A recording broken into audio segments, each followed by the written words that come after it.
নমস্কার, আমি Somnath Sengupta. Beyond borders India ইনসাইটের আজকের আলোচনায় আপনাদের সবাইকে স্বাগত জানাচ্ছি। প্রথমেই কতগুলো ইনফরমেশন দিয়ে শুরু করি। সেটা হচ্ছে ভারতবর্ষের সঙ্গে নেপালের বর্ডার হচ্ছে কম বেশি 1751 কিলোমিটার। এবার এই 1751 কিলোমিটারের মধ্যে 5টা স্টেট মোটামুটিভাবে আমার যা মাথায় আসছে 5টা স্টেট এই বর্ডারটাকে ভাগ করে।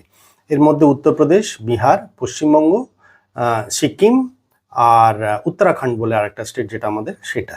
তো এর মধ্যে ম্যাক্সিমাম পার্টটা শেয়ার হয় হচ্ছে উত্তরপ্রদেশ এবং উত্তরাখণ্ডের সঙ্গে, এবং একটা যথেষ্ট বড় পরিমাণ কম বেশি 601 কিলোমিটারের মতন হচ্ছে বিহারের সঙ্গে, 651 কিলোমিটার মতন আপনার এর সঙ্গে উত্তরপ্রদেশের সঙ্গে, আর কম বেশি ওরকম টাইপেরই হচ্ছে উত্তরাখণ্ডের সঙ্গে। আর পশ্চিমবাংলার সঙ্গে ওই রাফলি অ্যারাউন্ড 90, 95, 96 কিলোমিটার মতন। যাই হোক, টোটাল ভারতবর্ষ এবং নেপালের বর্ডার হচ্ছে 1751 কিলোমিটার স্ট্রেচ জুড়ে, যেটা ম্যাক্সিমামটাই কিন্তু কোনো ফেন্সিং নেই। এবারে রিসেন্টলি কতগুলো ঘটনা ঘটতে শুরু করেছে, যার ফলে নেপালের হঠাৎ করে মতিগতিক একটু অন্যরকম হয়েছে, যার ফলে একটা সময় এটা বলা হতো যে ভারতবর্ষের সঙ্গে নেপালের রোটি বেটিকা সম্পর্ক। রোটি বেটিকা সম্পর্ক মানে হচ্ছে দুটো বর্ডারে অঞ্চলে থাকার ফলে এক মানে এই দেশের মানুষের সঙ্গে ওই দেশের বিবাহ বন্ধনের সম্পর্ক আছে, সেটা ভারতবর্ষের সঙ্গে নেপালের হোক বা নেপালের সঙ্গে ভারতের হোক। তার মানে ভারতের ছেলে এবং মেয়ে নেপালের, বা নেপালের ছেলে এবং ভারতের মেয়ে, এইভাবে বিয়েটা হতো, এবং সেটা এখনো হয় কিন্তু কমে এসছে। আর নেপাল থেকে বহু সংখ্যক মানুষ রুজি রুটির জন্য ভারতবর্ষে এসে কাজকর্ম করেন এবং সেখান থেকে তাদের জীবিকা নির্বাহ করেন, এবং সেম ভারতবর্ষের থেকে অল্প সংখ্যক কিছু মানুষ কিন্তু যায়, বর্ডার অঞ্চল থেকে বেশ কিছু মানুষও নেপালে যান এবং নেপালে গিয়ে সেখানে থাকেন বা তাদের কাজকর্ম চালান, বা নেপাল থেকে তাদের দৈনন্দিন রুটি রুজির যে ব্যবস্থাটা সেইটা হয়। যার ফলে ভারতবর্ষ এবং নেপালের সম্পর্ক একটা সময় স্পেসিফিক্যালি আমি এটা বলতে পারি যে বিহার এবং ইউপিতে এবং উত্তরাখণ্ডে কিন্তু কম বেশি এটাই বলা হয় যে রোটি বেটিকা সম্পর্ক। তো যাই হোক, যদি সেইভাবে খেয়াল করি তাহলে আজকের দিনে কিন্তু আর সেই রোটি বেটিকা সম্পর্ক নেই। তার কারণ হচ্ছে ইন্ডিয়া এবং নেপালের দুজনের যে সম্পর্ক সেটা এখন অনেকটা মনস্তাত্ত্বিক একটা সম্পর্কে পরিণত হয়েছে, এবং নেপাল আজকের দিনে দাঁড়িয়ে এমন সমস্ত কাজ করছে যা ভারতের সার্বভৌমত্বকে সরাসরি আঘাত করার মতন একটা ব্যাপার হয়ে দাঁড়াচ্ছে। আমরা হয়তো অনেকেই জানি না, গত 29 তারিখে যেটা এখন এক্স হ্যান্ডেল যেটা হয়েছে, যেটা আগের টুইটার ছিল, সেই টুইটারে বা এক্স হ্যান্ডেলে নেপাল এয়ারলাইন্স তার পেজে একটি তাদের লেখা বা রাইট আপ একটা শেয়ার করে অ্যালং উইথ এ ম্যাপ, যেখানে তারা এইটা বোঝানোর চেষ্টা করে যে নেপাল এয়ারলাইন্সের ডেস্টিনেশন স্পট কোথায় কোথায় আছে, এবং সেটা দেখাতে গিয়ে তারা যেটা করে সেটা হচ্ছে জম্মু কাশ্মীরকে এবং লাদাখকে তারা পাকিস্তানের এরিয়ার মধ্যে দেখায় এবং পাকিস্তানের ম্যাপের মধ্যে ইনক্লুড করে দেখায়। আমি আবারও বলছি, এক্স হ্যান্ডেলে নেপাল এয়ারলাইন্স তার পেজে একটি তাদের ডেস্টিনেশন কোথায় কোথায় আছে সেটা প্রকাশ করে, এবং সেটা প্রকাশ করতে গিয়ে দেখা যায় যে তারা যে ম্যাপটা দেখিয়েছে সেই ম্যাপের মধ্যে জম্মু কাশ্মীর এবং টিবেট বা তিব্বতকে তারা পাকিস্তানের এরিয়া বলে দেখিয়ে দিয়েছে। এবং যখনই দেখা যায় সঙ্গে সঙ্গে ভারতবর্ষ থেকে প্রতিবাদ হয়, 29 তারিখেই প্রতিবাদ জানানো হয়, এবং finally ministry of external affairs এবং বিদেশ মন্ত্রকের তরফ থেকে এবং প্রপার ডিপ্লোম্যাটিক চ্যানেলে 30 তারিখে অফিসিয়ালি আরও কড়া করে এবং অনেকটা স্ট্রং ওয়েতে তাদেরকে প্রতিবাদ জানানো হয়। প্রতিবাদ জানানোর পরে দেখা যায় যে নেপাল এয়ারলাইন্স এই ভুলটা স্বীকার করে, এবং এই ভুলটা স্বীকার করে তারা সরিও বলে বা ক্ষমাও চায়, এবং ক্ষমা চায় সঙ্গে সঙ্গে তারা সেই পোস্টটাকে এক্স হ্যান্ডেল থেকে সরিয়ে নেয় বা উইথড্র করে নেয় বা রিমুভ করে দেয়। আমার বক্তব্য হচ্ছে যেটা, এটা কিন্তু এত সহজ নয় যে এক্স হ্যান্ডেলে এসে একটা প্রোফাইলে, মানে স্পেশালি একটা নেপাল এয়ারলাইন্স মানে একটা সরকারি একটা অর্গানাইজেশন বা একটা এত বৃহৎ একটা তার গুডউইল সমেত একটা অর্গানাইজেশন হঠাৎ করে যে কোনো ম্যাপ প্রকাশ করে দেবে কারোর কোনো পারমিশন ছাড়া বা কারোর কোনো অথরিটি ছাড়া বা কারোর কোনো কথাবার্তা ছাড়া, এটা কি হয় আপনারাই বলবেন। যাই হোক, এটা একটা ডাউটফুল কেস যে হঠাৎ করে এমন কি হলো যে একটা এরকম আমি একটা বার করলাম, মানে ভারতবর্ষের একটা মানচিত্র বা ম্যাপ বার করলাম, এবং তাতে আমি ভারতবর্ষের জম্মু এবং তিব্বত, যেটা সারা পৃথিবী জানে, সেটাকে আমি পাকিস্তানে দেখিয়ে দিলাম। এটা কি খানিকটা পাকিস্তানপন্থী প্রীতি নাকি চায়না প্রীতি, সেটা আপনারাই জানাবেন। যাই হোক, নেপাল এয়ারলাইন্সের এই মানচিত্রটা যেরকম একটা ঘটনা ঘটলো, ঠিক এরকমই আর একটা ঘটনা ঘটলো কিছুদিন আগে। সেটা হচ্ছে এই এপ্রিল মাসেই হঠাৎ করেই দেখা গেল এপ্রিল মাসের শুরুর দিকে যে একটা আলোচনা হলো, এবং 15ই এপ্রিল থেকে খুবই স্পেসিফিক্যালি যদি বলি তাহলে নেপাল গভর্নমেন্ট একটা রুল চালু করলো যে 63 নেপালি টাকা যেটা ইন্ডিয়ান কারেন্সিতে 63 ইন্ডিয়ান টাকা যেটা নেপালি কারেন্সিতে 100 টাকা হয়। আবারও বলছি 100 নেপালি টাকা বা 63 ইন্ডিয়ান টাকা, তার মানে 63 ইন্ডিয়ান টাকায় 100 নেপালি টাকা হয়। তো ভারতবর্ষ থেকে কেউ যদি 100 টাকা বা 100 টাকার বেশি, তার মানে 100 টাকা অনওয়ার্ডস কেউ যদি কেনাকাটি করে, তার মানে নেপালি কারেন্সিতে 63 টাকা বা তার বেশি যদি কেউ কেনাকাটি করে, তাহলে সে বর্ডার ক্রস করে যেই নেপালে ঢুকবে তখন তাকে একটা 5 থেকে 80% প্রোডাক্ট অনুযায়ী এবং বিভিন্ন প্রাইসিংয়ের স্ল্যাব অনুযায়ী তাকে 5 থেকে 80% মতন একটা ট্যাক্স পে করতে হবে। তো এবারে যদি আমরা বর্ডারটাকে খেয়াল করি, যেহেতু ফেন্সিংও নেই, তার ফলে উত্তরপ্রদেশ হোক, বিহার হোক বা উত্তরাখণ্ড হোক, যেখান থেকেই হোক না কেন, আমাদের বর্ডারগুলো কিন্তু খুব ক্যাজুয়ালি থাকে, মানে ওরকম স্ট্রিক্টনেস থাকে না, যেটা ইন্ডিয়া নেপালের বর্ডারে দেখা যায়, যেটা আনলাইক বাংলাদেশ বা পাকিস্তানের ক্ষেত্রে হয়ে থাকে। হাউএভার এই বর্ডারটা ক্রস করে নেপালের প্রচুর মানুষ দৈনন্দিন বেসিসে কিন্তু ইন্ডিয়াতে আসেন কাজকর্মের জন্য। এছাড়াও বর্ডার এরিয়াতে যদি খেয়াল করেন, আমাদের নেপালের থেকে ভারতবর্ষের যে কোনো প্রোডাক্টের প্রাইস বা প্রোডাক্টের অ্যাভেলেবিলিটি অনেক সস্তা।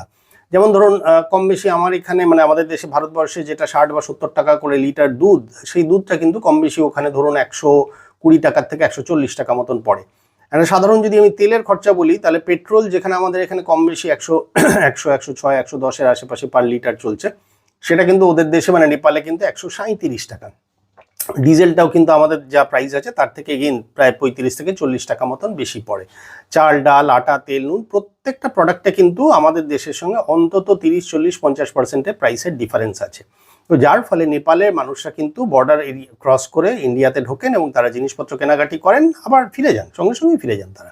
এবং নেপালে আমাদের দেশে যেহেতু পেট্রোলটা সস্তা নেপালের হিসেবে, যার ফলে তারা কিন্তু বর্ডার ক্রস করে ভারতবর্ষে ঢুকে ভারতবর্ষের পেট্রোল পাম্প থেকে তেল নেয়, নিয়ে তারা কিন্তু আবার ফিরে যায়। এটা কিন্তু 2 হুইলার, 4 হুইলার, বাস বা ট্রাক সবগুলোর ক্ষেত্রেই কিন্তু এই একই জিনিসটা চলে। এটা কিন্তু এতদিন চলে এসছে এবং আমার কর্মকাণ্ডের অনেকটা অংশ আমি নেপালে কাটিয়েছি, যার ফলে আমার কিন্তু এটা নিজের চোখে দেখা এবং এখনও এটা হয়, এটা বাস্তব সত্যি।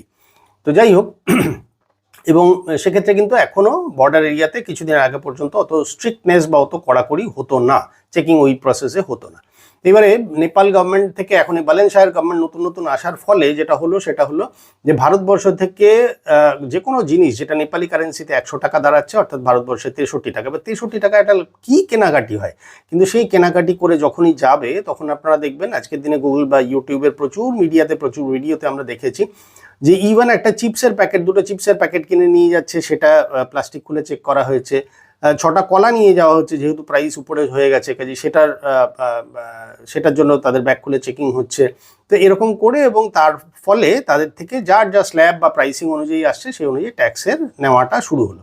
এবার নেপালের সাধারণ মানুষরা যারা, তারা কোনো একটা আশা বা একটা কোনো এক্সপেকটেশন নিয়ে যে বালেন সরকারকে এনেছিল, তারা কিন্তু এই ঘটনার ফলে যথেষ্ট বিরক্ত হলো এবং তারা কিন্তু যথেষ্ট অফেন্ডেড, ক্ষুব্ধ হলো, এবং ক্ষুব্ধ হওয়ার ফলে তারা কিন্তু প্রতিবাদ জানাতে শুরু করলো। এবারে ভারতবর্ষের গভর্নমেন্টও বললো, ভাই 100 টাকার জন্য তোমরা এরকম কেন করছো, তোমরা অন্তত 1000 টাকা অনওয়ার্ডস, মানে একটা মিনিমাম একটা কেনাকাটিরও তো একটা জায়গা থাকবে যে কোন কেনাকাটি থেকে আমি একটা কোন স্ল্যাব থেকে আমি করতে পারি। 100 টাকা আজকের দিনে কত কি আপনি জিনিস কিনবেন যে সাধারণভাবে এটার জন্য নন ট্যাক্সেবল হবে। তো যাই হোক, সেটা অন্তত 1000 টাকা অন্তত স্ল্যাব যদি হয় তাহলে সেটা মেনে নেওয়া যায়। বা কেউ হয়তো বাল্কে ব্যবসার ক্ষেত্রে কেউ পারচেস করে নিয়ে যাচ্ছে, সেটার ক্ষেত্রে হতে পারে। বাট রিটেইলে কেউ একটা সাধারণ মানুষ 100 টাকা, তার মানে ভারতীয় মুদ্রাতে 63 টাকার প্রোডাক্ট কিনলেই তার ঘাড়ে কিন্তু স্ল্যাবের ট্যাক্সের স্ল্যাব চেপে গেল।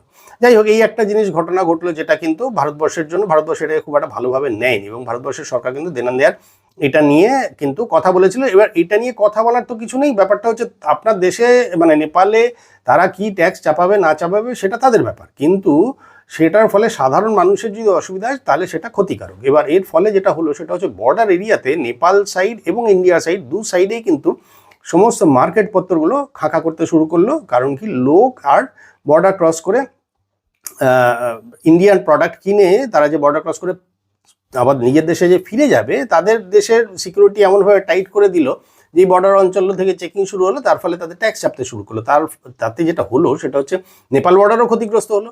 আবার ইন্ডিয়া বর্ডারে ইন্ডিয়ার দিকে যে সমস্ত ব্যবসায়ী যারা রোজ ভালো বিক্রি বাট্টা করতেন, এই নেপালের মানুষজন এসে কেনাকাটি করে নিয়ে চলে যেতেন, তাদের ক্ষেত্রে কি হলো, তারা আর আসলো না, তারা আর কেনাকাটি করছে না, যার ফলে তাদের মার্কেটিং বা তাদের ইকোনমিটা কিন্তু আস্তে আস্তে আস্তে আস্তে গন্ডগোল হতে শুরু করলো বা তাদের ইকোনমি কিন্তু ক্র্যাশ করতে শুরু করলো। এটা কিন্তু এখনো সেই অবস্থাতেই আছে এবং এর কিন্তু এখনো কোনো চেঞ্জ আসেনি বা নেপালের গভর্নমেন্ট বা বালেনশার গভর্নমেন্ট থেকে এখনো পর্যন্ত এরকম কোনো রুলস মানে কোনো অর্ডার আসেনি যে না আমরা এই টাকার উপরে আর কোনো আপাতত ট্যাক্স নিচ্ছি না, এরকম কিছু আসেনি। যদি এই ট্যাক্সটা চেপেছিল 23 সালে, কিন্তু যাই হোক সেই সময়ের সরকার কিন্তু সেটাকে বুঝেই তারপরে সেটাকে আর ইমপ্লিমেন্ট করার পথে হাঁটেনি। এবার বালেনশার গভর্নমেন্ট এসে হঠাৎ করে এটাকে হাঁটার মানে এটার পথে শুরু করলো।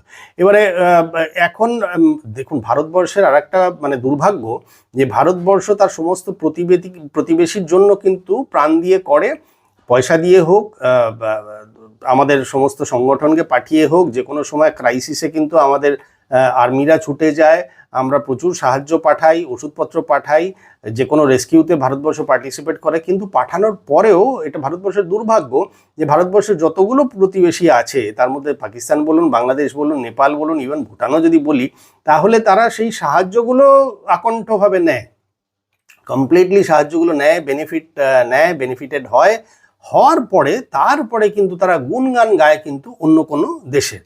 তো এবং তাদের কাছে কিন্তু ভারত দাদাগিরি করে, এটা একটা সব অ্যাক্রস আপনি যদি দেখেন এটা একটা কমন থিওরি হয়ে দাঁড়িয়েছে যে ভারত দাদাগিরি করে, ভারত কি বলে সব জিনিসে নাক গলায়, ভারত এই করে, ভারত ওই করে, সব কিছুই ভারত খারাপ করে, কিন্তু ভারতের থেকে কিন্তু সাহায্যগুলো চাই, সেটা শ্রীলঙ্কা হোক, বাংলাদেশ হোক, নেপাল হোক, ভুটান হোক, সব কটা দেশেরই আপনি দেখবেন। ইভেন কিছুটা এগিয়ে যদি মলদ্বীপসেও যদি দেখেন, বা মালদ্বীপ যাকেই বলি না কেন, যেভাবেই প্রনাউন্স করি না, উচ্চারণ করি না কেন, সেই মালদ্বীপ বা মলদ্বীপসকেও যদি দেখেন, তাহলে মানে ইন্ডিয়া মুভ আউট দিয়ে ক্যাম্পেইন দিয়ে শুরু করেছিল, ইন্ডিয়া আউট দিয়ে।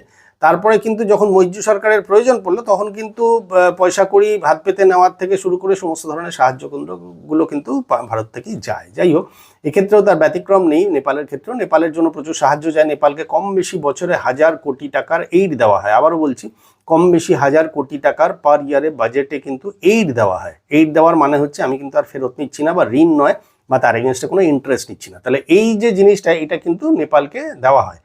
তো সেরকমই প্রত্যেকটা দেশের জন্য, ভুটানের জন্য আছে, বাংলাদেশের জন্য বাজেট ফিক্স করা হয়। তো যাই হোক, এত কিছুর পরেও তারপরে দেখা গেল গত বছরে 27শে নভেম্বর, 2025-এর 27শে নভেম্বর নেপাল থেকে, নেপালের গভর্নমেন্ট থেকে বা নেপালের ব্যাংক থেকে হঠাৎ করে একটা নতুন 100 টাকার নোট বার করলো, যে নোটটাকে দেখানো হলো কালাপানি এবং লিপুলেক আর লিম্পিয়াধুরা।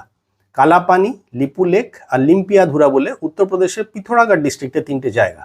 এই জায়গাগুলো ডিসপিউটেড, ইন্ডিয়ার সঙ্গে অনেকদিন ধরে এটা নিয়ে ডিসপিউট চলছিল নেপালে। নেপাল দাবি করে যে এই জায়গাগুলো হচ্ছে নেপালের, আর ভারতবর্ষ বলে না, বহু মানে অনেক বছর আগের থেকে, মানে ইংরেজ শাসনকাল থেকেই এগুলো ভারতবর্ষেরই ছিল, এবং তার আগে থেকেও প্রমাণ পাওয়া যায় যে এগুলো ভারতবর্ষেরই অংশ ছিল, যার ফলে এগুলো উত্তরাখণ্ডের পিথোরাগড় ডিস্ট্রিক্টের, এবং যার ফলে এই কালাপানি, লিপুলেক আর লিম্পিয়াধুরা, এই 3টে জায়গাকে নেপাল তার নতুন 100 টাকার নোটে এই 3টে জায়গাকে তার নিজের জায়গা দেখিয়ে সে সেই রকমভাবে মানচিত্র দিয়ে একটা ছবি বার করলো। ছবি বার করে সেই 100 টাকার নোটটাকে বার করলো। তো যে বার করা হলো, ইন্ডিয়া তার প্রোটেস্ট করলো, কিন্তু সেই প্রোটেস্ট করার ফলে ইন্ডিয়া কিন্তু স্ট্রংলি প্রোটেস্ট করেছে এবং ক্লিয়ারলি বলে দিয়েছে যে তুমি যাই খুশি করো না কেন, বা তুমি তোমার 100 টাকার নোটে ছবি, এই 3টে জায়গার ছবি দাও, বা তোমার বলে ক্লেম করো না কেন, যাই করো না কেন, তাতে এই জায়গাটা তোমার হয়ে যাবে না, জায়গাটা ইন্ডিয়ারই, জায়গাটা ইন্ডিয়ার গভর্নমেন্টের আন্ডারেই থাকবে। যাই হোক, কিন্তু এটা নিয়ে একটা স্ট্রং অবজেকশন ইন্ডিয়া গভর্নমেন্ট থেকে দেওয়া হয়েছিল। তা আমার বক্তব্য হচ্ছে হঠাৎ করে এটারই বা প্রয়োজন কি, এবং আপনি যদি, আপনারা অবাক হবেন যে এই টাকাটা কিন্তু নেপাল নিজের থেকে ছাপায়নি, এই টাকাটা কিন্তু ছাপানো হয়েছিল চায়না থেকে। ফলে এই যে 100 টাকার নোট, এটা ছাপানো হয়েছিল চায়না থেকে, কাজে সাহায্য সমস্ত কিন্তু আসবে হচ্ছে ইন্ডিয়ার থেকে। নেপাল এমনিতে একটা ল্যান্ডলক কান্ট্রি, কিন্তু তার কোনো নিজস্ব পোর্ট নেই, সে নর্থের দিকে খানিকটা চায়নার সঙ্গে শেয়ার করে, আর বাকি 3 দিক হচ্ছে ভারতবর্ষের সঙ্গে ঘেরা, যার ফলে তার রোড ট্রান্সপোর্ট কিন্তু কমপ্লিটলি, বা সমুদ্র জলপথ, সেটা কিন্তু ব্যবহার করা হচ্ছে ভারতবর্ষের। ফলে সেখান থেকে, নেপাল থেকে, পাহাড় থেকে গুডস ট্রান্সপোর্ট মানে আমাদের ভারতবর্ষ হয়ে বিভিন্ন বন্দর থেকে কিন্তু সেইখান থেকে যায়। ভারতবর্ষের থেকে সমস্ত সুযোগ সুবিধা, আর্মস অ্যামিউনিশনস থেকে শুরু করে, ট্রেনিং থেকে শুরু করে, যে কোনো কিছু ক্ষেত্রে সারা ভারতবর্ষে দেখবেন নেপালের থেকে প্রচুর স্টুডেন্ট আসেন এবং পড়াশোনা করেন, তাতে কোনো অসুবিধা নেই, সেটা করুন, কোনো ব্যাপার না। কিন্তু দিনের শেষে কিন্তু এদের শুতে যাওয়ার আগে কিন্তু ভারতবর্ষকে গালমন্দ করে বা ভারতবর্ষের বিরোধিতা করেই তবে এটা যান। এটা কিন্তু আপনারা আশা করি খেয়াল করেছেন। এখনকার দিনে তো অনেকটা ওপেন হয়ে গেছে এই মিডিয়া আসার ফলে, এবং এখন সবার হাতে হাতে মোবাইল থাকার ফলে আপনারা কিন্তু নেপালেও কিন্তু এই জিনিসটা দেখতে পাবেন। আমি 1995-96 এইসব সময় যে কাটিয়ে এসেছি, তখনও কিন্তু আমি একই জিনিস দেখেছি, ভালোবাসা পেয়েছি, সম্মান পেয়েছি, কিন্তু দিনের শেষে অ্যাজ ইফ ইন্ডিয়া একটু দাদা বা দাদাগিরি করে বা অ্যান্টি ইন্ডিয়ান একটা ফিলিং আমি নিজেও পেয়েছি। তো যাই হোক, সেটা আপনারা নিজেরা কমেন্ট বক্সে জানাবেন যে কার কি ওপিনিয়ন আছে। হাওয়েভার হঠাৎ করে এই 100 টাকার নোটটাকে ছাপানোর কোনো প্রয়োজন ছিল না, কিন্তু তারা ছাপালো। তো এবারে পোখরা এয়ারপোর্ট যখন তৈরি হলো, পোখরা এয়ারপোর্ট 2023 সালে ইনগ্রেশন হলো। তো তার আগে ভারতবর্ষ চেয়েছিল যে পোখরা এয়ারপোর্টটা ভারতবর্ষেই কমপ্লিট করে দেবে এবং সেক্ষেত্রে হয়তো ফিনান্সিয়াল বেনিফিটও পেতে হলো। যাই হোক, তো চায়না প্রীতি, তো চায়না প্রীতির ফলে তারা বললো যে না, ভারতবর্ষ করবে না, তারা চায়নার কাছে চলে গেল। চায়না বললো যে ঠিক আছে, চায়নার একটি কোম্পানি বানালো। এবার বানাতে গিয়ে দেখালো চায়না কিন্তু কোনো এইড দিল না, চায়না দিল একটা লোন এবং তার এগেন্সে একটা হেভি ইন্টারেস্ট চাপালো। $216 মিলিয়ন একটা লোন দিল, যে লোনটা হলো এই পোখরা ইন্টারন্যাশনাল এয়ারপোর্টটা তৈরি করতে লাগবে, কিন্তু সেটা লোনের টাকায়। তো এই লোনটা দিল চায়না উইথ হাই ইন্টারেস্ট, কিন্তু সেই $216 মিলিয়ন যেটা দিল, তারপরে তৈরি হওয়ার পরে গিয়ে দেখা গেল যে ওইখান থেকে কম বেশি 450 কোটি টাকার মতন একটা চুরি হলো। তাহলে সেই চুরিটা কে কে করলো? না, এই চুরিটার টাকাটা কিন্তু ঘুরে চলে গেল চায়নার দিকে এবং এগুলো সব মানে প্রুভড। আপনারা চাইলে যে কোনো সোশ্যাল মিডিয়াতে মানে গুগল বা ইউটিউবে আপনারা এগুলো পেয়ে যাবেন, কোনো আমি নতুন কথা বলছি না। এই 450 কোটি টাকা কিন্তু চুরি হলো। চুরি হলো কিভাবে? না, ইনভয়েস রেজ করে। তার মানে যে জিনিসটার জন্য যা প্রাইস ছিল সেটার প্রাইস বাড়ানো হলো। 100 টাকার জিনিসটা 200 টাকা, 200 টাকাটা হয়তো 400 বা 500 বা 600 টাকা, এরকমভাবে ইনভয়েস বাড়িয়ে বা রেজ করে, বিল বাড়িয়ে বা রেজ করে 450 কোটি টাকার কিছু টাকা চলে গেল হচ্ছে নেপালি গভর্নমেন্টের সেই সময় দাঁড়িয়ে হায়ার অফিসিয়ালস, কিছু বিশিষ্ট ব্যক্তি বা পদাধিকারী এবং মন্ত্রী মহলে গেল। কিছুটা টাকা বিভিন্ন এই যে কোম্পানি, সাপ্লাই কোম্পানি যেগুলো ছিল সেইগুলোতে গেল, আর বাদ বাকি টাকাটা সাইফন করে চাইনিজ যে কোম্পানিটা চায়নার হয়ে এসেছিল যে বানানোর জন্য, সেই কোম্পানিটা নিয়ে চলে গেল, যেটা আলটিমেটলি ঘুরে চায়নার কাছে চলে গেল। ফলে একে তো $216 মিলিয়ন কোনো এইড নয়, সেটা হলো ধার with a high interest rate. এবার সেটার টাকা দিতে হচ্ছে। এবার চায়না, নেপাল ভেবেছিল যে আমি ভারতবর্ষকেও দেবো না, কিন্তু আমি পোখরা এয়ারপোর্ট দিয়ে খুব আমি নামও কামাবো এবং বাণিজ্য হবে সেখানে। পোখরা তো একটা বেসিক্যালি টুরিস্ট স্পট, খুব সুন্দর জায়গা, বিউটিফুল জায়গাটা আমার ঘোরা, তো খুব সুন্দর জায়গা। তো যাই হোক, সেইখানে হয়েছিল যে সেখান থেকে প্রচুর টুরিস্ট আসেন। এটাও সত্যি কথা যে প্রচুর টুরিস্ট আসেন, সারা বছরের প্রচুর বিদেশি আসেন। তো বিদেশের তাহলে বিদেশি লোকজন এই ফ্লাইটে করে আসবে এবং এসে থাকবে। তো ইন্ডিয়া বললো ভাই আমাকেই যদি বানাতে না দেওয়া, তারপরে আমার থেকে যদি সাহায্য চাও। এবার পোখরা এয়ারপোর্ট থেকে যখনই আপনি উঠবেন তার একটা পার্ট হচ্ছে চায়নার দিকে চলে গেল, আর বাদ বাকিটা ইন্ডিয়ার আকাশ। তো ভারতবর্ষ বললো যে আমার আকাশ আমি তোমাকে ব্যবহার করতে দেবো না, ইন্টারন্যাশনাল ফ্লাইটের জন্য আমার আকাশ তুমি ব্যবহার করতে পারবে না। আমি যখন এয়ারপোর্টটা বানালাম না, তখন আমার আর দরকার কি? তো এইগুলো বেশ কিছু নিঃশব্দে ভারতবর্ষের সরকার, বর্তমান সরকার, এটা তো 2023-এর ঘটনা, তার মানে ভারতবর্ষের বর্তমান সরকার কিন্তু বেশ কিছু কড়া অ্যাকশন নিয়েছে। এবং আজকের দিনে ভারতবর্ষের যে মানে অ্যাকশন যেটা বা স্টাইল অফ অ্যাকশন বলবো যেটা, সেটা কিন্তু নিঃশব্দে কাজ করে। দেখবেন ওই হাউয়া ক্রিয়েট করে না, বা প্রচুর বকবক করা, বা প্রচুর বকরমবাজি করা, বা হ্যান কারেঙ্গা ত্যান কারেঙ্গা, ওরকম না। চুপচাপ নিঃশব্দে কাজ করে, কথা কম বলে, কিন্তু যা কাজ করার করে দেয়। That is a good process. তো যার ফলে ভারতবর্ষ বললো যে আমার যে আকাশ যেটা আছে সেটা আমি তোমাকে ইন্টারন্যাশনাল কোনো ফ্লাইটের জন্য ব্যবহার করতে দেবো না। যার ফলে কি হলো, যেটা নেপাল ভেবেছিল যে বিরাট একটা ইন্টারন্যাশনাল এয়ারপোর্ট হয়ে যাবে এবং সেখান থেকে বাণিজ্য হবে বা সেখান থেকে ইকোনমি গ্রো করবে বা পর্যটন স্থানটা অর্থাৎ পোখরার ইমপ্রুভমেন্ট হবে, সেটা আলটিমেটলি কিন্তু ওর বীজমাও জলে চলে গেল।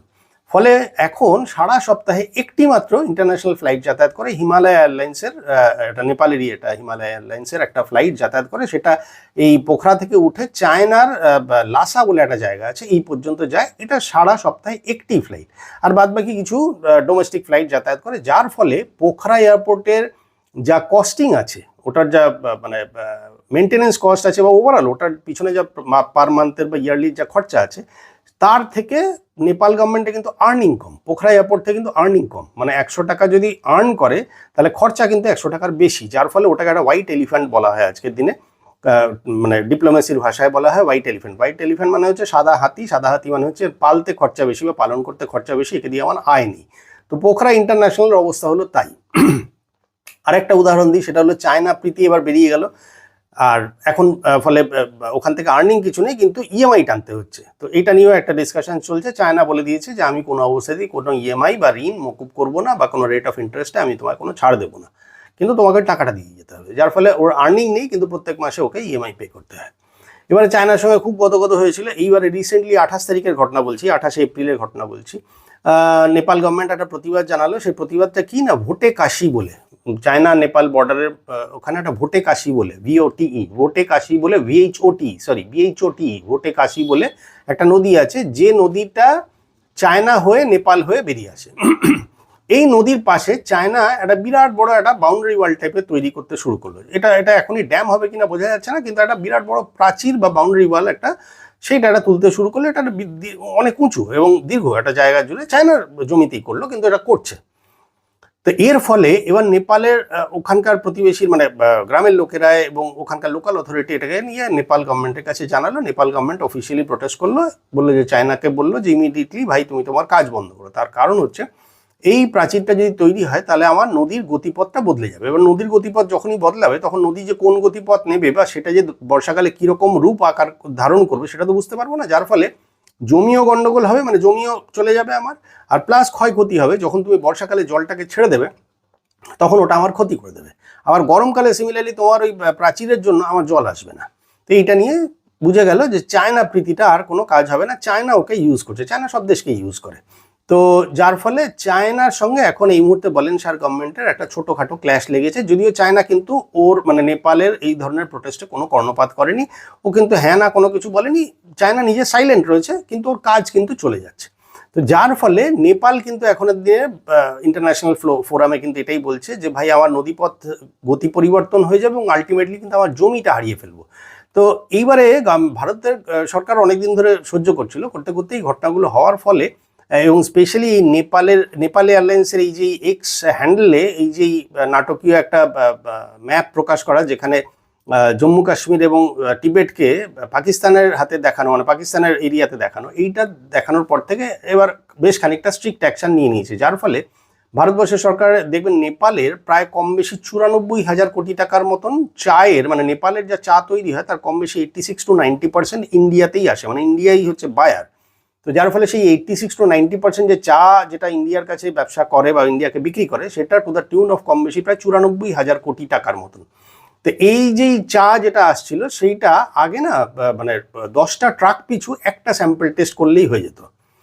এই যে ট্রাকে করে যে চাটা আসে সেই ট্রাকে 10টা ট্রাক পিছু একটা স্যাম্পল টেস্ট করলেই হয়ে যেত। এখন ইন্ডিয়া গভর্নমেন্ট প্রথম কথা স্যাম্পল টেস্টের দাম বাড়িয়ে 11,500 টাকা করে দিল, আর বললো প্রত্যেকটা ট্রাক পিছু তোমার স্যাম্পল টেস্ট করতে লাগবে। যেটা 10টা ট্রাকে একটা হচ্ছিল সেটা এখন প্রত্যেকটা ট্রাক পিছু 11,500 টাকা করে ফি দিয়ে দিল, ফি করে দিল, দিয়ে এবার তারপরে তুমি প্রত্যেক ট্রাক পিছু তোমাকে স্যাম্পল টেস্ট করতে হবে। স্যাম্পল টেস্ট অনুযায়ী যদি ঠিকঠাক থাকে তাহলে তোমার এই চাটা ঢুকবে, আর তা না হলে ফেরত হয়ে তোমার কাছে চলে যাবে। আটকে গেল। আচ্ছা, দ্বিতীয় আরেকটা স্টেপ করে দিয়েছে, সেটা হচ্ছে যে নেপালের জলবিদ্যুৎ প্রকল্প থেকে ম্যাক্সিমাম বিদ্যুৎটাই ইন্ডিয়ার কাছে আসতো, ইন্ডিয়া কিনে নিত, কিনে আবার খানিকটা ক্ষেত্রে কিন্তু একটা আইদার রিডিউস প্রাইসে মানে ডিসকাউন্টেড প্রাইসে বা হয়তো অ্যাট পার ক্ষেত্র বিশেষে এটা বিভিন্ন সময় যেরকম যা রিকোয়েস্ট হয় সেই অনুযায়ী আবার নেপালকেই বিক্রি করা হতো বা নেপালের কাছেই আবার ফেরত দিয়ে দেওয়া হতো। ইন্ডিয়া কী করলো, বললো আমার কাছে ভাই প্রচুর বিদ্যুৎ আছে, তোমার এই বিদ্যুৎ আমার কেনার প্রয়োজন নেই, ফলে আমি এখন আর অত বিদ্যুৎ কিনবো না, আমার যেরকম যেরকম মনে হবে সেরকম অনুযায়ী বিদ্যুৎ কিনবো। তাহলে যেই বিদ্যুৎ কেনার হারটা কমে গেল, আর্নিং বন্ধ হয়ে গেল। আর তারপরে কি করলো, যেটা 24 ঘন্টা আনইন্টারাপ্টেড নেপালকে বিদ্যুৎ দিচ্ছিল সেটা এখন কেটে 16 ঘন্টা করে দিল, মানে 8 ঘন্টা উড়িয়ে দিল। তো এই 24 ঘন্টা যেটা আনইন্টারাপ্টেড ভারতবর্ষ থেকে বিদ্যুৎ যাচ্ছিল সেটা এখন 16 ঘন্টা বিদ্যুৎ হয়ে গেছে, তার ফলে 8 ঘন্টা আর বিদ্যুৎ পাচ্ছে না। যার ফলে নেপালে বহু গ্রামে গঞ্জে এখন আর বা শহরের ক্ষেত্রেও কিন্তু এখন আর টানা বিদ্যুৎ সাপ্লাই থাকছে না, যার ফলে লোডশেডিং হচ্ছে। একটা এইটা করে দিল। আর একটা কি করলো, যে নেপাল থেকে গোর্খা রেজিমেন্টে প্রচুর গোর্খা ভাইয়েরা রিক্রুটমেন্ট হতো। এইবার এই গোর্খা ভাইদের জন্য যেটা করে দিল, আগে রেস্ট্রিকশনস খুব একটা কিছু থাকতো না বা সেগুলোকে অত মানা টানা হতো না, অনেক ক্যাজুয়াল অ্যাপ্রোচেই নিয়ে নেওয়া হতো, লোকজন নিয়ে নেওয়া হতো। এখন তার যে ক্রাইটেরিয়া ছিল, যা যা ক্রাইটেরিয়া ফিট আপ করা ছিল সেইগুলোকে কমপ্লিটলি ফলো করা হলো, সেইগুলোর বাইরে যদি হয় তুমি ভাই চলে যাও, দরকার নেই আমার। তো যার ফলে এখন গোর্খা রেজিমেন্টে নেপালের ছেলেদেরও বা নেপালের মানুষদেরও বা নেপালের ভাইদেরও কিন্তু এখন ঢোকাটা অনেক বেশি এই মুহূর্তে দাঁড়িয়ে টাফ হয়ে গেল। একটা এইটা। দ্বিতীয় আর একটা কী করলো, আগে যেটা এই বর্ডারগুলো যেরকম বীরগঞ্জ হোক বা ধরুন ভেরাওয়া বর্ডার হোক বা রক্সল বর্ডার হোক বা এই যতগুলো বর্ডার আছে সেই বর্ডারগুলোতে কিন্তু না আমার নিজের দেখা যে বর্ডারে যাতায়াতের জন্য অত কোনো রেস্ট্রিকশন ছিল না। এখন কি করলো, ইন্ডিয়ার কাস্টমস বা এসএসবি মানে সীমা সুরক্ষা বল যেটা, তো এই এসএসবি বা সীমা সুরক্ষা বল এবং যারা কাস্টমসের লোকজন আছে তারা কড়াকড়ি চেকিং করে দিয়েছে। যার ফলে এই চেকিং হওয়ার ফলে প্রথম কথা হচ্ছে প্রচুর সময় লাগছে। আর আজকের দিনে ইন্ডিয়ার লাইসেন্স লাগানো কোনো গাড়ি কোনো প্রপার পারমিশন ছাড়া, মানে নেপালের থেকে পারমিশন আনতে হবে, তবে গিয়ে আপনার ওই গাড়িটা যেটা ইন্ডিয়ার লাইসেন্সওয়ালা গাড়ি বা ইন্ডিয়ান নেম প্লেটের যে গাড়ি আছে সেই গাড়ি নেপালের কোনো অথরাইজেশন ছাড়া ইন্ডিয়া বর্ডার ক্রস করে নেপাল ঢুকতে পারবে না। ফলে ইন্ডিয়া থেকে যাতায়াত প্রায় বন্ধ হয়ে গেল, রোড যাতায়াত বন্ধ হয়ে গেল। নেপালের একটা বিরাট বড় আয় আসে আমাদের ট্যুরিজম দিয়ে, এবার ট্যুরিজমটা ফলে গেল আটকে। ট্যুরিজম এখন ধাক্কা খেয়েছে, যার ফলে নেপালের ট্যুরিজম কিন্তু এখন হালে আর পানি পাচ্ছে না। তো এখন হলো এই অবস্থা। আর যেটা করলে এই সমস্ত বর্ডার এরিয়াতে কি বলে সীমা সুরক্ষা বল চেকিং বাড়িয়ে দিল। চেকিং বাড়ানোর ফলে কি হলো, একটা লোকের একটা মানে ভারতবর্ষ থেকে নেপাল যেতে বা নেপাল থেকে ভারতবর্ষে আসতে যেটা সঙ্গে সঙ্গে হয়ে যাচ্ছিল আধা এক ঘন্টার মধ্যে, সেটা এখন 4 ঘন্টা 5 ঘন্টা 6 ঘন্টা সময় লাগতে শুরু করেছে। যার ফলে আর অত সহজে লোকজন যাতায়াত হচ্ছে না, কারণ হ্যারাস্ট হচ্ছে। তো এই হ্যারাসমেন্ট বাড়ার ফলে লোকজন কি হলো, বিরক্ত হয়ে যাচ্ছে, যার ফলে সাধারণ লোকরা খেপে যাচ্ছে, সেটা নেপালের দিকে। আচ্ছা, আরেকটা কি করলো, এই কদিন আগে পর্যন্ত, এই আমি বলছি আপনাকে 27-28 এপ্রিল পর্যন্ত নেপাল থেকে, নেপালের গাড়িগুলো এসে যে নিত আমাদের ভারতবর্ষ থেকে যে তেল নিত, পেট্রোল বা ডিজেল নিত, সেটাতে অল্প একটু রেশনিং করে দিয়েছিল। মানে সেটাও আমি রেশনিংটা বলে দিচ্ছি, আমার কাছে ইনফরমেশন আছে বলেই বলছি। 2 হুইলারের জন্য 3 লিটার পেট্রোল দিত, নিজের মানে প্রাইভেট 4 চাকার জন্য হলে 10 লিটার পর্যন্ত তেল দিত, আর ট্রাক বা লরি হলে 20 লিটার পর্যন্ত তেল দিচ্ছিল, রেশনিং করে দিচ্ছিল। আগে কি ছিল, আগে যা যা তেলের প্রয়োজন ছিল নিয়ে নাও, কোনো অসুবিধা নেই। ফলে বর্ডার অঞ্চলের লোকজন কিন্তু, ওদের দেশে যেহেতু দাম বেশি, সেই জন্য বর্ডার অঞ্চলের লোকজন কিন্তু আমাদের ভারতবর্ষ থেকে এসে পেট্রোল বা ডিজেল বা তেল নিচ্ছিল। এখন কি হলো, এখন এর আগে পর্যন্ত এই 27-28 এপ্রিল পর্যন্ত যেটা চলছিল সেটা হচ্ছে স্কুটার পিছু মানে 2 হুইলার পিছু 3 লিটার, 4 হুইলার প্রাইভেট 4 হুইলার হলে 10 লিটার, আর ট্রাক বা বাস হলে 20 লিটার পর্যন্ত তেল দিচ্ছিল, মানে রেশনিং করে দিল। কিন্তু এই ঘটনার পর থেকে এখন যেটা করে দিয়েছে, ভাই তোমাকে আমি 50 বা 100 টাকার বেশি তেলই দেবো না। যার ফলে তুমি 2 হুইলার নিয়ে আসো, 4 হুইলার নিয়ে আসো, যা খুশি নিয়ে আসো, তুমি যাতে ওই খালি বর্ডার ক্রস করতে পারো ওইটুকুর, মানে 100 টাকার তেল, বাদ বাকি বাস আর ট্রাককে আর কোনো তেল দেওয়া হচ্ছে না। আটকে গেল, রাস্তা আটকে গেল। আচ্ছা, আর একটা জিনিস যেটা করে দিয়েছে সেটা হচ্ছে, মানে ইন্ডিয়া গভর্নমেন্ট এখন প্রচুর জায়গা থেকে অনেকগুলো রেস্ট্রিকশনস করে দিয়েছে, যার ফলে এই আর সেটা কি করছে, এই যে তেল নিতে আসছে, যে তেল নিতে আসার ফলে এই সমস্ত এই নেপালের যতগুলো গাড়ি বা লোকজন আসছে, সেগুলো সব আন্ডার ক্যামেরা সার্ভেইলেন্স আছে, সিসিটিভির আন্ডারে সব কিছু রয়েছে। ফলে সমস্ত পেট্রোল পাম্পগুলোতে সিসিটিভি লাগানো হয়ে গেছে, ফলে নেপালের লোকদের জন্য আলাদা জায়গা করে দেওয়া হয়েছে, ফলে সেইখানে সার্ভেইলেন্স রয়েছে। তো সার্ভেইলেন্স থাকার ফলে এই যে একটা গাড়ি, কোন গাড়িটা আসছে, তার পুরো ডেটা কিন্তু আজকে দিন ইন্ডিয়া গভর্নমেন্টের কাছে আছে। মানে ফলে চেস যদি করে ইন্ডিয়া গভর্নমেন্ট, তাহলে কিন্তু নেপাল ডিনাই করতে পারবে না যে তোমার সোয়ানসো নাম্বারের গাড়ি অমুক সময় আমার দেশে এসেছিল, এই এতক্ষণের জন্য ছিল, আবার এই এতক্ষণ পরে চলে গেছে, আমার এখান থেকে 100 টাকার তেল কিনে নিয়ে গেছে। তো এখন ফলে নেপাল ইন্ডিয়ার বর্ডারে যে বাই রোড যত যা মানে আদান প্রদান হচ্ছে সব কিছু, ইভেন গাড়িরও চলাচল হচ্ছে, সেটা কিন্তু এই সিসিটিভি সার্ভেইলেন্সের আন্ডারে। তো এটার ফলে একটা কড়াকড়ি করে দিয়েছে, এবং মিনিস্ট্রি অফ এক্সটার্নাল অ্যাফেয়ার বা ডিপ্লোম্যাট লেভেলে কিন্তু কথাবার্তা চলছে, যার ফলে এখন কিন্তু নেপাল এইটা বুঝে গেছে যে এখন ভারতবর্ষকে না আর যেরকম সেরকমভাবে আর ট্রিট করতে পারবো না। আগে সব সাহায্য নিত, সাহায্য পেত, কিন্তু এবং এখন আরেকটা জিনিস যেটা হয়েছে সেটা হচ্ছে যে নেপালের গভর্নমেন্টের বা মিনিস্ট্রি লেভেলের বা এবং আমলা লেভেলের ভারতবর্ষের সঙ্গে যে সমস্ত মিটিংগুলো ছিল, সেই মিটিংগুলো না এখন ভারতবর্ষ খুব স্লো প্রসেসে চলছে, যার ফলে চাইলেই কোনো যে মিটিংয়ে টাইম দিয়ে দেওয়া হচ্ছে তাও নয়, ফলে সব হোল্ডে রাখা হয়েছে। তো হোল্ডে রাখার ফলে কিন্তু টাইমলি কোনো মিটিং হচ্ছে না, বা তারা যে আমাদের দেশে এসে বসবে বা কোনো জিনিস নিয়ে কথাবার্তা বলবে, ইভেন ট্রিটমেন্টের ক্ষেত্রেও যে তারা আসবে বা চিকিৎসার জন্য কোনো কিছু, সব কিছুতে কিন্তু এখন ভারতবর্ষ খুব স্লো প্রসেসে চলছে। আমার কোনো তাড়াহুড়ো নেই, সময় মতন দেখা যাবে। তো ফলে নেপালের কাজকর্ম কিন্তু আটকে রয়েছে। ফলে নেপালকে কিন্তু বুঝতে হবে একটা জিনিস, যে ভারতবর্ষ তাদের শত্রু নয়, কিন্তু নেপাল যদি ভারতের জমি নিজেদের ম্যাপের মধ্যে দেখায় এবং পাকিস্তান প্রীতি যদি বাড়ায়, তাহলে ভারতবর্ষের অলিখিত বা সাইলেন্টলি বার্তা হচ্ছে, ভাই তাহলে তুমি পাকিস্তান বা চায়নার সঙ্গেই তুমি যাও, তাহলে আর আমার প্রয়োজন নেই, তাহলে তুমি টাইম টু টাইম তোমার প্রয়োজনে আমার কাছে আসার তোমার কোনো প্রয়োজন নেই। ভাই তুমি যেখানে তুমি পাচ্ছ বা যেখানে তোমার মনে হচ্ছে, যেখানে তোমার বিরাদারি তোমার মনে হচ্ছে, ভাই বোন কাকা জ্যাঠা বাবা যাদের যাদের পাঠাচ্ছ, তুমি যাও সেইখানে, যাও সেইখানেই তোমার যাবতীয় সুযোগ সুবিধা আদায় করো, তুমি সেইখান থেকে সার্ভিসগুলো নাও। সার্ভিস বা সাহায্য বা হেল্প, তুমি সমস্ত গাইডেন্স নেবে আমার কাছ থেকে, আর গিয়ে তুমি নামগান করবে হচ্ছে ওদের দেশে, তাহলে তুমি ভাই ওখানেই যাও। তো ফলে ভারতও জানে যে কিভাবে তাদেরকে শিক্ষা দিতে হয়। আর চীন শুধু নিতে জানে, চীন দিতে জানে না। কিন্তু ভারতবর্ষ কিন্তু ন্যায় কম দেয় বেশি, আর ন্যায় যেটা সেটা হচ্ছে কথাবার্তার মাধ্যমে। ভারতবর্ষ কিন্তু কোনো জিনিস চাপিয়ে নেয় না। যদি চাপিয়ে নিত না, তাহলে গঙ্গাজল চুক্তিও হতো না, তাহলে তিস্তা চুক্তি নিয়েও মাথা ঘামাতো না। বাংলাদেশ হোক, নেপাল হোক, শ্রীলঙ্কা হোক, মালদ্বীপ হোক বা ভুটান হোক, সবার জন্যই কিন্তু হাত বাড়িয়ে রেখেছে। ইভেন কোন সুদূরে কিছু বছর আগেও এই টার্কি বা তুর্কিতে যে ভূমিকম্প হলো, নেহাতোরা নেমো খারাম তাই, তা নাহলে তুর্কিতে যে ভূমিকম্প হলো, তারপরেও প্রথম ত্রাণ পাঠানো, প্রথম সমস্ত ধরনের হেল্প পাঠানো, ওষুধপত্র পাঠানো, আমাদের এখান থেকে এইডের মানে ফার্স্ট এইডের চিকিৎসার ব্যবস্থা করে দেওয়া, আমাদের এখান থেকে আর্মি পার্সোনাল হেল্পের জন্য মানে তাদের ফার্স্ট এইডের জন্য সমস্ত কিছু মানুষজন পাঠানোর থেকে শুরু করে টোটাল সব কিছু প্রোভাইড করে, ইভেন মানিটারি হেল্প যেটা সব কিছুই টার্কির জন্য করলো। কিন্তু তারপরে দেখা গেল অপারেশন সিন্দুরের সময় সে ভাই সে আর এক ভাইকে গিয়ে সাহায্য করলো, তখন সেই সময় ভাই অথচ যে ভাইয়ের জন্য তুমি করলে তারা কিন্তু কিছুভাবে ঠেকায়নি। তো যাই হোক, নেপাল আজকের দিনে এই ভাতৃপ্রীতি করতে গিয়ে কিন্তু চায়নার কাছে আজকের দিনে জমি হারাচ্ছে বা নদীপথের গতির পরিবর্তন বা পথের পরিবর্তন হবে এটা কিন্তু বুঝে গেছে। আর ভারতবর্ষের কাছে কিন্তু তারা ভালোবাসা বা সম্মান পেয়ে এসছে। তো সময় থাকতে যদি নেপাল না শুধরায় বা ভুলটা যদি না বুঝতে পারে, তবে দক্ষিণ এশিয়াতে কিন্তু নেপালের পরিস্থিতি শ্রীলঙ্কার থেকেও খারাপ হতে যাচ্ছে বা যাবে। তার আরেকটা কারণ হচ্ছে, খুব শর্টে বলছি, তার আরেকটা কারণ হচ্ছে এই যে বালেনশা গভর্নমেন্ট নতুন এসছে না, এর তো গভর্নমেন্ট চালানোর অ্যাজ সাচ কোনো অভিজ্ঞতা নেই এবং এদের কোনো আদর্শ বা কোনো প্র্যাকটিক্যালি দিশা বা মিশন কিছু নেই, যার ফলে খুব শিগগিরই কিন্তু দেখুন আদর্শ খুব ভালো জিনিস, কিন্তু আপনি হট করে যদি ইমপ্লিমেন্ট করতে যান সব কিছু, আপনার যে আমলাতন্ত্র যেটা আছে বা আপনার সঙ্গের অন্যান্য যে চ্যানেলগুলো আছে তারা এত রাতারাতি যে চেঞ্জ হয়ে যাবে বা সব কিছু আপনার মেনে নেবে, সেটা তো এর সময় লাগে, অত সহজ নয় যে আপনি পুরো জিনিসটাকে মানে আমূল পরিবর্তন করবেন। তো যার ফলে আমি অবাক হব না যদি খুব রিসেন্টলি, খুব বেশি দিন যাবে না, এই বছরখানেক বা বছর দেড়েক, আমার মনে হয় 2026-এর মধ্যেই দেখা যাবে যে নেপালের অবস্থা কিন্তু আরও খারাপ হতে চলেছে। তো দেখা যাক আগামী দিনে কি হয়। হাওয়েভার আজকে এই প্রসঙ্গ নিয়ে এখানেই আলোচনা শেষ করছি। আপনাদের কমেন্ট বক্সে জানাবেন, কমেন্ট বক্সে কমেন্ট করে জানাবেন আপনার কার কীরকম লাগলো। আমি কমেন্টগুলো সবগুলি পড়ি। তো এটা একটা আলোচনা ছিল, শেয়ার করলাম। কালকে একটা এই আমাদের ইউএই যে দুবাই ওপেক থেকে যে ছেড়ে গেছে সেইটার উপর কিছু আলোচনা রাখবো, যদি ইচ্ছা হয় শুনতে পারেন। আর কমেন্ট বক্সে কমেন্ট করবেন, লাইক শেয়ার সাবস্ক্রাইব করবেন। আজকে এখানেই শেষ করলাম, কালকে আবার দেখা হবে। ভালো থাকবেন, নমস্কার।